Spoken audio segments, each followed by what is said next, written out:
Bien, el caso se presenta de esta manera. El objeto de la pericia contable es calcular el desbalance patrimonial del investigado como persona natural, ¿sí? Desde el 1 de enero del 2006 al 31 de diciembre de 2010. O sea, son 5 años. Pero el objeto de la pericia es eso, de una manera muy escueta, ¿eh? En una sola línea, que cuando pues vemos esto, a veces como que nos entrampamos y lo decimos, ¿y ahora cómo empiezo? ¿Eh? ¿Cómo empiezo? De la forma como el objeto de la pericia me lo está pidiendo. Bien, no se asusten tampoco, no se compliquen, porque vamos a seguir tomando conocimiento de un resumen de todo ese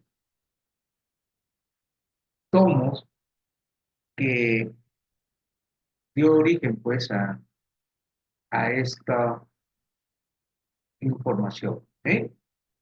Se trata de un comerciante que operó en Puno, dedicado a la compra-venta de ropa y zapatos para niños desde el año 1995 al año 2005.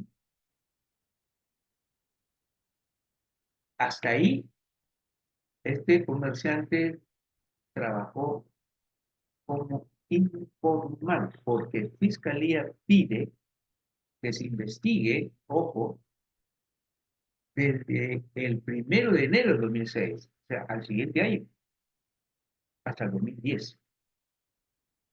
¿Eh? Pero vamos a ver qué ocurre más adelante. La pericia de parte ha procedido a calcular el saldo inicial, miren, el saldo inicial desde la fecha en que percibió ingresos informales. ¿Y cuándo fue esa fecha? Desde el año 2000, 1995. ¿Sí? Ustedes se preguntarán, pero eso no es el objeto de la pericia. Tenemos, señores, que calcular el saldo inicial, sí o sí. Y esto, por supuesto, que se coordina con Fiscalía. Nosotros tenemos nuestro propio sistema de trabajo. Ellos no lo conocen, no lo saben. Y cuando hay esa coordinación, terminan por entenderlo, que es necesario. ¿Sí? Bueno, entonces, como el mismo encausado declara que desde el año 1995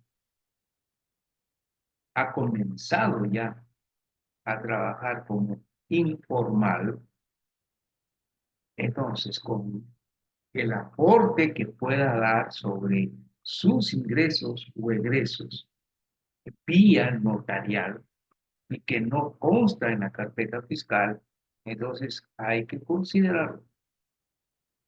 ¿Sí? Como dije anteriormente, si este señor trata de sorprender a la justicia, pues ya ese es problema de él y se ganaría pues también otra penalidad. Pero, sin embargo, estas cosas no, así nomás no se ven, no se ven, ¿no? Que traten de recurrir al engaño, a la mentira, porque el perito también tiene sus propias habilidades para detectar si realmente lo están tratando de sorprender. ¿Eh? Bien, la pericia de oficio informa un desbalance patrimonial de 1.743.230 con saldo inicial cero. Mm, Llega a esa cifra. Bien. El investigado obtiene una ganancia del 30% sobre el total de las ventas mensuales informales en zapatería y ropa para niños. ¿Eh? Ese es su rentabilidad que tiene. Sobre cada 100 soles, 30 soles. Su ganancia. Esto, señores, esta información se ha logrado obtener de la misma fuente del investigador. ¿Eh? Recurriendo nosotros a preguntas claves con un cuestionario de auditoría para que sea respondido. ¿Sí? Y entonces, esta información es la que aquí también se está desde ya reflejando. El investigado tiene o inicia sus actividades el 14 de febrero del año 2006 como contribuyente dedicado al rubro de zapatería y venta de ropa para niños. El mismo giro de negocio fue denunciado por lavado de activos por un ciudadano al observar ¿eh? extrañamente la tenencia de propiedades y vehículos. Bueno, siempre este tipo de denuncias ocurren siempre. ¿Bien? Ok. El investigado declara que obtuvo ingresos informales desde el año 1995 al adquirir su mayoría de edad. ¿Mm? Tuvo carga de familia a partir del año 2006, o sea, 6 años después, con 2 hijos. Okay. No bancarizó operaciones, siendo que utilizaba el dinero en efectivo. Desde ya, aquí ustedes estarán ya observando que hay una infracción tributaria, ¿verdad? También no bancarizó. Pero bueno, eh, luego dice que registra ingresos y salidas a Bolivia y Perú en 364 oportunidades solo en esas localidades. No visitó ningún país más que no sea Bolivia y como peruano, Perú. ¿Cierto? Lo que quiere decir que había sido bastante constante el movimiento económico de esta persona. Obtenía una ganancia aproximada de 0,40 céntimos de sol por cada dólar,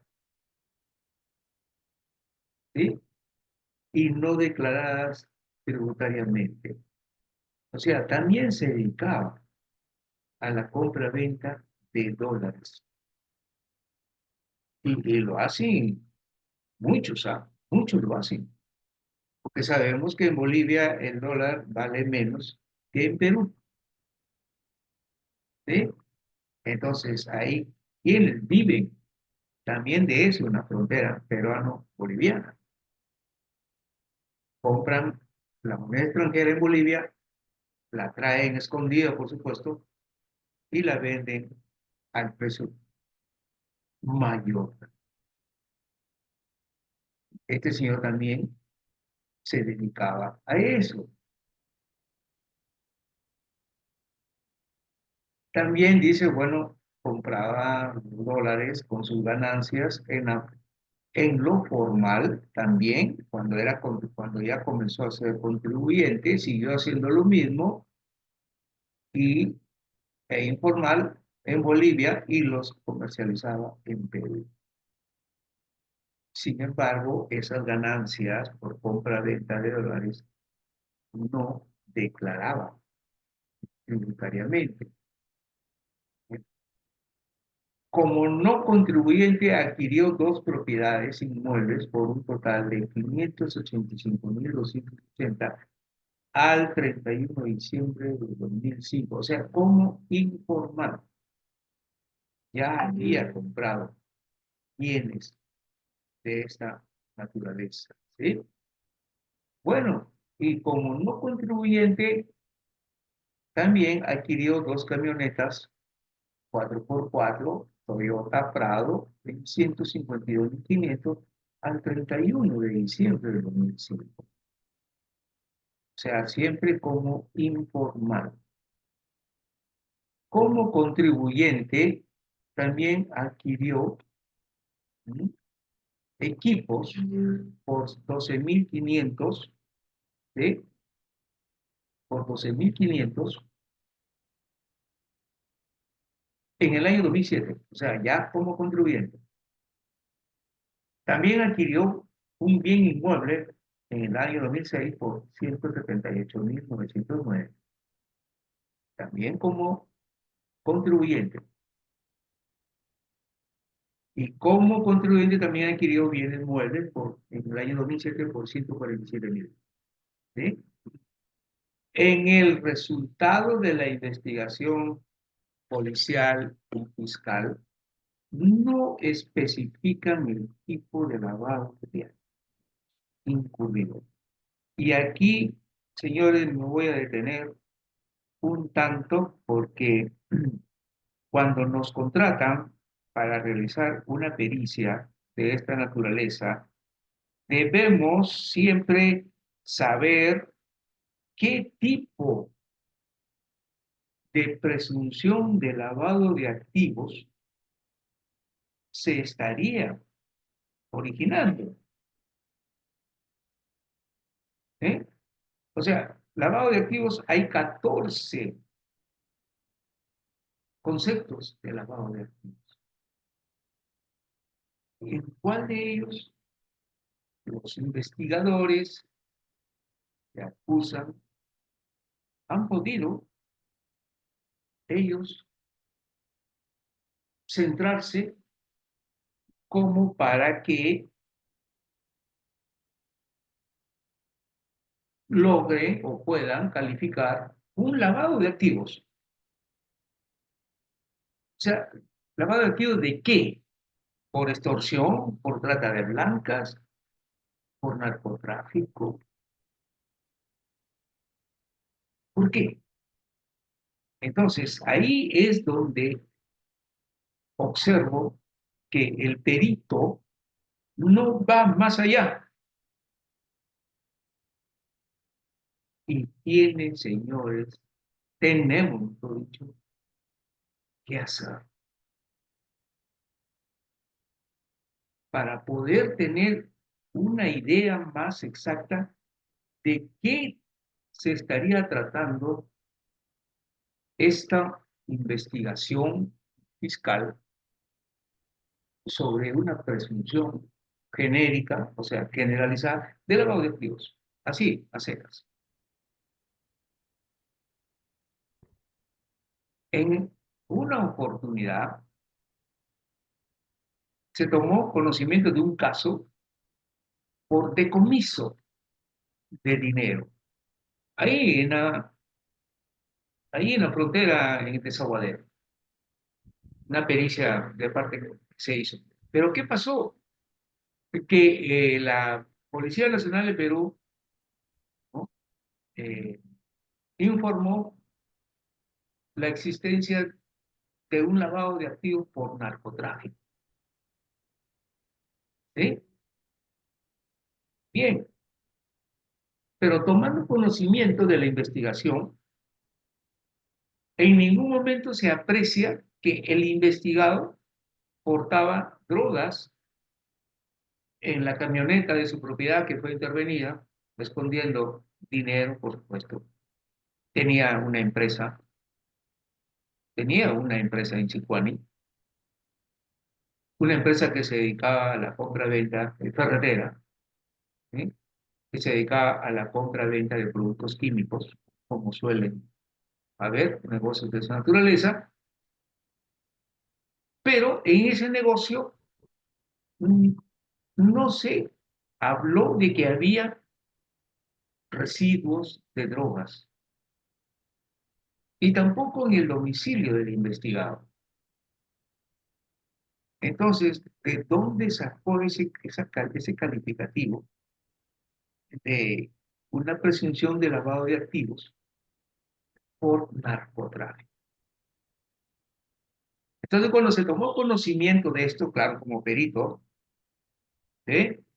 El abogado se enteró al final, el abogado que contrató el servicio del peritaje de parte, no había tomado en cuenta esto, pero el perito contable sí.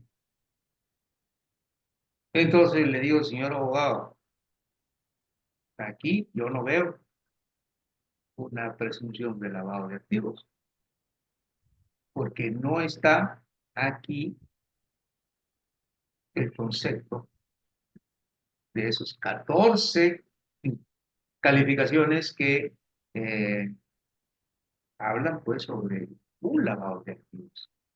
En ninguno de ellos el investigado estaba comprendido. Entonces, ¿qué tipo de peritaje puedo hacer por desbalance patrimonial si no se ha partido de la manera más correcta? ¿Eh? Que yo como perito concluya al final que sí hay desbalance patrimonial. ¿Por qué? ¿Por qué lo hay? Entonces, no, o sea, mal haríamos, ¿sí? En concluir en nuestro peritaje que sí hay un desbalance, que no tiene el sustento de una investigación. Entonces, este investigado, ¿eh? Podemos estar contra una persona que es inocente, ¿sí? ¿Y por qué hacer una conclusión pericial responsabilizándolo?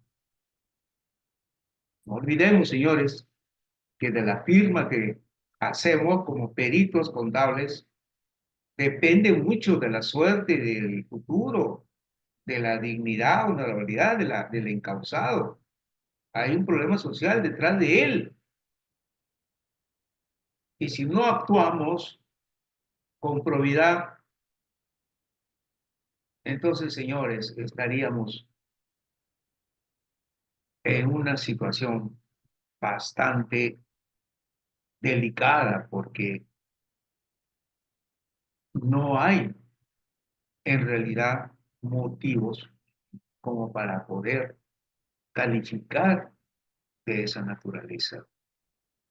Ustedes se preguntarán también, pero ese es un tema que Fiscalía debe resolver, sí, pero sabemos también por experiencia que Fiscalía poco o nada investiga sobre estos temas. Eso se lo deja ya al perito de oficio para que haga su trabajo. Y de resultado de su trabajo y de resultado también de la investigación que pudo haber ocurrido con la PNP, por ejemplo, la Fiscalía lo toma como suyo.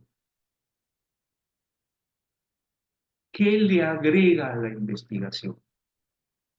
Si es un tema que no le es familiar para ellos. Y eso, lamentablemente, señores, se ventila y se conoce en una audiencia pública, donde hay confrontación entre el perito de oficio, perito de parte, la PNP, la Fiscalía, y con las preguntas claves que se hacen, ¿sí? Para poder, señores, ayudar al juzgador a una buena administración de justicia. Y lamentablemente ahí es donde ya se conoce de cuáles han sido los errores que se han cometido cuando se llega a una investigación y cuando también se llega a una conclusión inicial, en este caso de juicio. Y el aporte que da el perito de parte, ¿eh? Es tan importante también en esto que necesitamos, cuando somos contratados así, meternos en el papel, tratar de conocer la realización de los hechos, ¿eh? ¿Qué pasó desde el comienzo? Y por ahí como que nosotros, los peritos, que también pues tenemos esa virtud de ser investigadores, ¿eh? Ahí es donde encontramos algunos defectos. Y esos defectos, señores, hay que saber cubrirlos.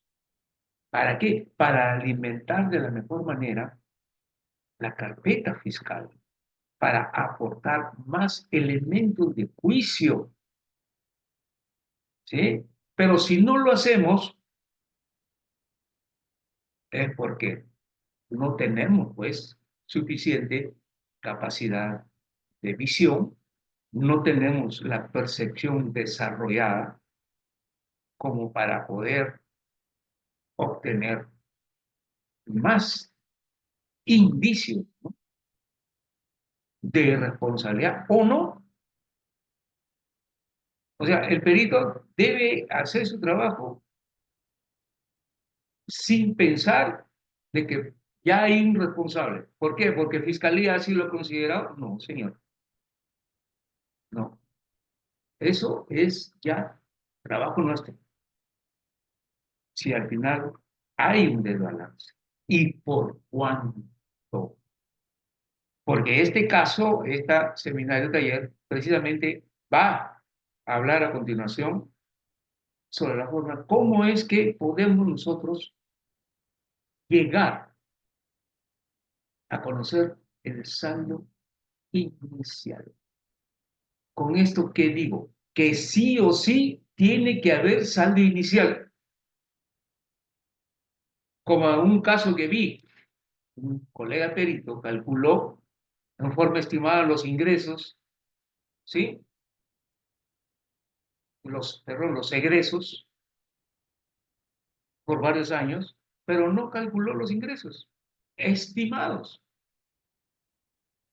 Entonces, ¿cómo va a reconocer egresos o gastos estimados sin considerar los ingresos? Entonces, ¿de dónde salen esos gastos?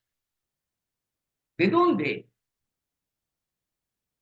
Entonces, ahí está el desfase. Tiene que haber necesariamente ingresos estimados también, así como hay gastos estimados.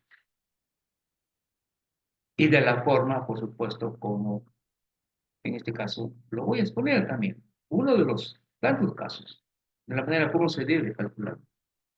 Y, claro, y que tampoco se diga, pues, como lo dije al inicio, de que hay que calcular que no hay, no podría haber saldo inicial si es que, señores, hay un movimiento bancario. O sea, dicen, si hay movimiento bancario, ese es el saldo inicial. No, señor. ¿Con qué criterio? Y ese dinero que entró al banco a partir de una cuenta, ¿de dónde salió? No que el encausado no ha sabido sustentar. Es que nosotros tenemos que hacer eso. ¿Eh?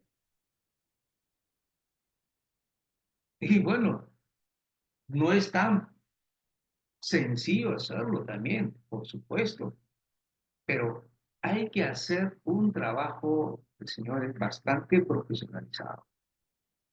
¿Sí? Las empresas que se constituyen con el dinero informal, como es este caso, ¿de dónde proviene ese capital social? ¿De la apertura en el banco del capital social? Eso no es el saldo inicial. ¿Mm? Pero sin embargo, algunos lo hacen, lo toman. Y cuando me toca la oportunidad de evaluar pues las pericias de oficio que se hacen, entonces sí encuentro pues ya ese tipo de errores. Y aquí los presentes también seguramente tendrán su propio criterio profesional, pues háganos saber acá, ¿eh? Bienvenidos sean esas opiniones de ustedes, también bastante especializados, experimentados. Muy bien, aquí, vengan acá a esta vitrina, opinen. Yo no puedo tener seguramente toda la verdad, ¿sí? Pero también puedo equivocarme.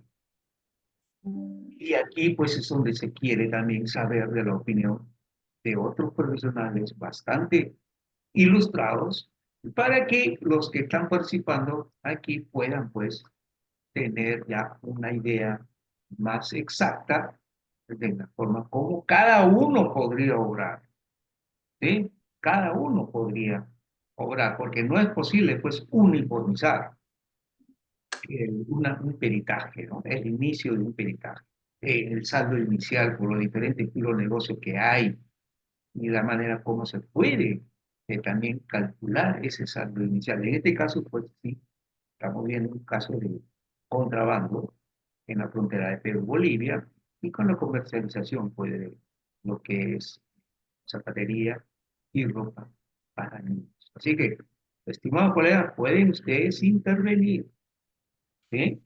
Con sus opiniones y entrar acá también a discernir.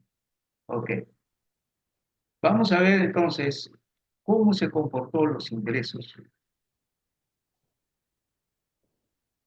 en la informalidad. ¿Eh? Desde el año 1995, ¿sí? Hasta el año 2005, en que trabajó como informal este señor. Se hace acá todo un cuadro detallado de la forma como es que se estimó. Y no es porque el perito lo haya dicho, es en la colaboración que tuvo el investigado para que pueda informar cómo se comportó su nivel de ingresos estimados en todos esos años en que trabajó como informal. ¿Quién más que él para que lo sepa? Pero, pero también aquí estos señores, perdón, les voy a manifestar que si esto se corta, vuelvan a reingresar, ¿sí? Porque hay un problema con el Zoom, que cada media hora veo que se está cortando. Vuelven a reingresar, por favor, ¿sí? ¿Ya? Bien, gracias. Entonces, señores, aquí ven, pues, mes por mes y por cada año, de la manera como se comportó su nivel de ingresos estimados y con carácter de declaración jurada. ¿Eh? Ahí lo tienen. Final, año 2005, se totalizó por cada mes, por supuesto, cómo se iba evolucionando su nivel de ingresos. Cada año, obviamente, se tenía que seguir subiendo sus ingresos, como lo ven aquí. ¿Cuánto fue, señores, el total que vendió desde el año 95 hasta el año 2005? 1.258.600.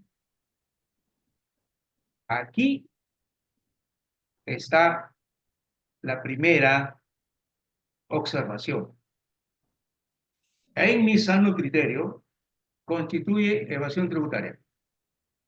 ¿Por qué? Porque no declaró en todos esos años, ¿no?, estos ingresos. Desde ahí ya estoy viendo que no es un lavado de activos.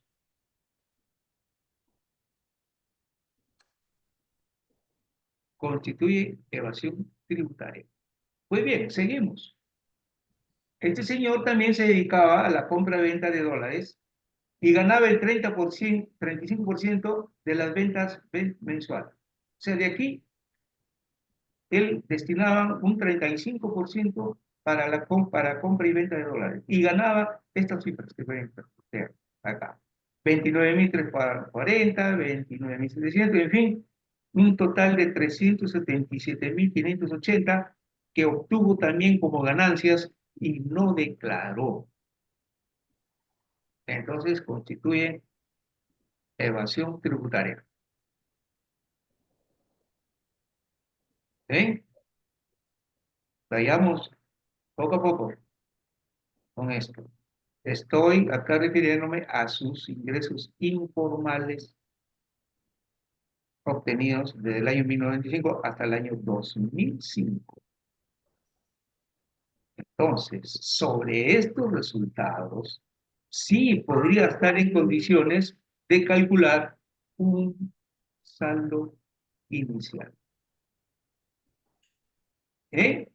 Sobre esa información. ¿Cómo? Vamos a verlo más adelante. Ingresos formales que ha tenido este señor desde el año 2006 al 2010, en que el objeto de la pericia comprendió investigar. Entonces, este señor se comportó también de esta manera en sus ventas, ¿verdad? Ya como formal, ¿eh? Mes por mes, año por año, y obtuvo, ¿sí?, una utilidad neta del 30% sobre el total de las ventas mensuales. Esta utilidad neta, ¿eh?, de 372.360, ¿correcto? Pero sobre esa utilidad neta, este señor compraba dólares con el 35% de ganancia de las ventas mensuales. Este era su ganancia, ¿ves? 8.000, 8.000, 8.000, en fin, aquí, y se llega a un estimado de 111.708 en el como contribuyente por mala, pero por fuera siguió con este negocio de la compra-venta de dólares y no declaró estas ganancias, ya como contribuyente, lo que constituye evasión tributaria. ¿Eh? Entonces ya tenemos ahí tres componentes de evasión tributaria. Arriba 1.258.600, luego 377.580 y ahora 111.708 por este motivo.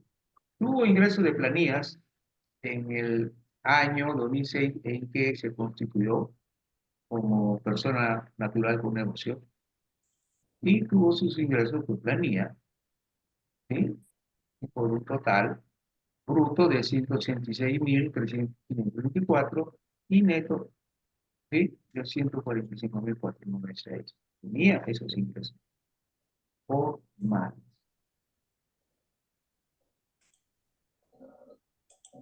Ya conociendo un tanto sobre el comportamiento estimado de este contribuyente,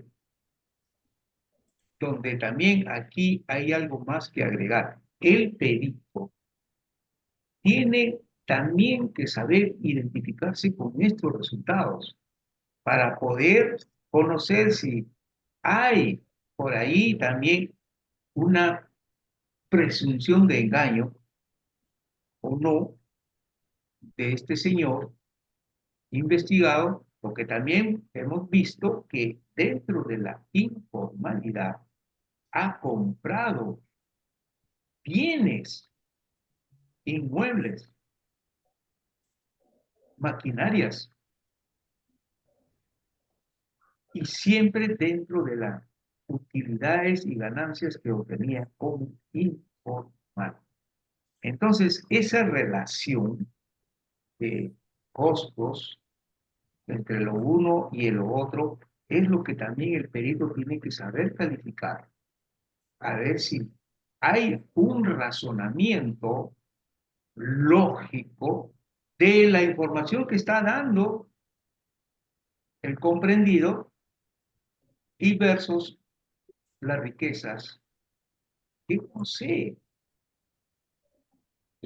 Y claro, que si se llega pues a identificar una falsedad de lo que es esta información, entonces sí, definitivamente estaríamos en condiciones de hacer nuestra conclusión, ¿sí? Considerando cálculos estimados, ¿sí? Por parte nuestra, ¿sí? Pero cuando hay eso, cuando ocurre eso, señores, es obvio que no va a haber de repente, o que va a ser observado, ¿verdad? El trabajo que puede hacer el perito observando los resultados que se le dan, que se le muestran, pero de ahí también nos toca hacer nuestro propio trabajo de evaluación. Claro que esto también pues implica demanda un tiempo mayor en hacerlo, pero una vez que ya estamos dentro del problema, dentro del caso, tenemos que salir de ahí. Y conocedores, pues bueno, como contadores, de los movimientos económicos, financieros, tributarios, en fin, podemos tener también un criterio, ¿sí? Que, por supuesto, tiene que tener sustento y razonabilidad, para poder, en todo caso, demostrar cuál sería, pues, el saldo inicial aproximado que podría existir. ¿Sí? Bien. Entonces, tomando en cuenta estos datos, vamos ya al resumen. El resumen.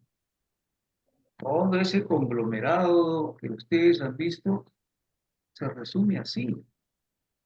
Miren, desde el año 2005 en que esta persona, ¿eh? O sea, hasta el año 2005 en que actuó como informal, ¿cómo se comportó su